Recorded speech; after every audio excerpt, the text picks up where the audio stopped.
Live from the Social Lab right here at the Dubai World Trade Center. It's day 2 of the Global Entrepreneurship Summit. I'm with Dr. Naif Al-Mutawa, the CEO and founder of Tashkil, also the creator of the 99, the first group of comic superheroes of Islamic origin.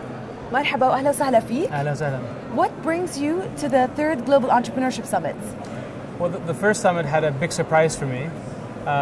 When I was there, without anybody warning me this was going to happen, President Barack Obama spoke about the 99 for a couple of minutes of his 14-minute speech and brought the world's attention to the project. And I feel like I owe this conference so much that it's always great to come here and network with some amazing entrepreneurs. Some of my mentors, like Fadi Ghandour, who's been a big supporter of my project for the past 10 years, and Agraj Capital is an investor in my project. So it's always great to be here. The 99 project offers new role models for boys and girls in the Middle East. What was the hardest thing about setting up such a project? Well, when I first started, I have 3 master's degrees and a doctorate, all paid for. Oh, thank you, all paid for by my government. And when I came home, I decided I was going to do comic books. And my father thought I'd gone crazy. He's like, "I told you being a psychologist to make you go crazy," because my doctorate's in psychology. But I was able to raise financing. I've been doing it for 10 years, and it's what I wanted to do. So that was my first thing was to deal with. First, I knew that if I tried raising money for it and failed, I'd be known as the crazy guy that tried. And people love calling psychologists crazy. And then once I raised the money, my next setback or fear was, oh my God, I have this money. Now what? I've never done this before. I was able to hire a team, and every stage has its own hardships. But always, you find supporters and mentors that help you through them. Did you have any challenges that are specific to the 99 comic projects? I had 2 which were completely different yet the same. So when I first started, people didn't know what box to put me in. Whenever something new comes into your body, it doesn't matter if it's good for you or bad for you, the white blood cells attack it to destroy it. Well, there are people in all societies who have self-defined themselves as the white blood cells of society.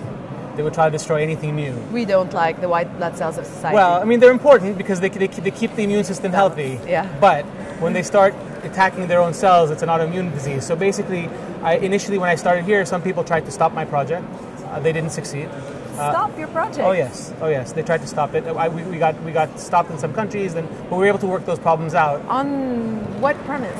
On the premise of people, it became like a giant Rorschach test. People kind of threw their own garbage onto it. No one bothered to read the books or watch this TV series. They just kind of thought, oh, he must be doing this. Yeah. And then we had a setback in America, actually, because after President Obama spoke about us, the right wing, came after us as proof that Obama was Muslim. And that led to delays of our broadcast in America, even though the show was paid for 3 years ago. And we finally launched December 1st on Netflix. So it's our 6th continent. We're the first IP from the region that's actually on TV all over the world.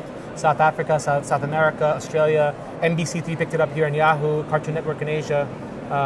But every success has at least 3 setbacks tied to it. It's not a slope that goes like this. Akid, definitely. How is the culture of entrepreneurship different today from when you first started out? So when I first started, it was very tough. I raised my first round of financing 9 years ago now. So I started the company 10 years ago.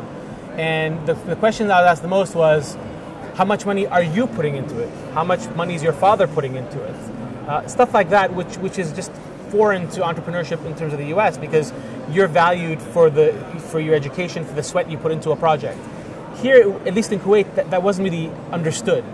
And so it took a while for me to find investors to understand that. When I raised money the second time in 2007, then the markets, everybody was throwing cash at everything, right? There's a lot of money, people, so it was very much easier. And then in 2010, when I raised money from Agraj, obviously they were the only people in town that were left with money because everybody lost their shirt. So it's changed. Now, some of the things that have changed that I've seen that have been positive is some angel investment networks. For example, Oasis 500, Osama Fayyad spoke about the vibrant angel investment network in Jordan. Silla, which launched in Qatar, has an angel investment network. I think it's a very important need. Also, some bankruptcy laws are being challenged here in the UAE, which I think is an excellent step. Because at the end of the day, you want people to take risks. And with the risk comes the failure. Now, one out of five companies that will start today, 1 of 5 will succeed in 5 years, 4 will fail. But the economy wins because those 4 that failed also created jobs in those years. So they need to understand about long-term investment in entrepreneurship, and I think we're going in the right direction. You were named one of 500 most influential Muslims in the Arab world. What did that mean to you? It's always nice to be recognized, but it's always nice to kind of be put on these lists, and it brings more awareness to the project and more awareness to what we're doing, which in the end is what it's about. I mean, for me, it was about creating this concept and selling it to the world. And when I think back now, when I started, I tell my investors, my first round investors, that the only person crazier than me was them, because I told them I was going to create this brand out of Kuwait based on Islamic archetypes and sell it to the world. I said, that was crazy talk, but you financed it, so you're crazier.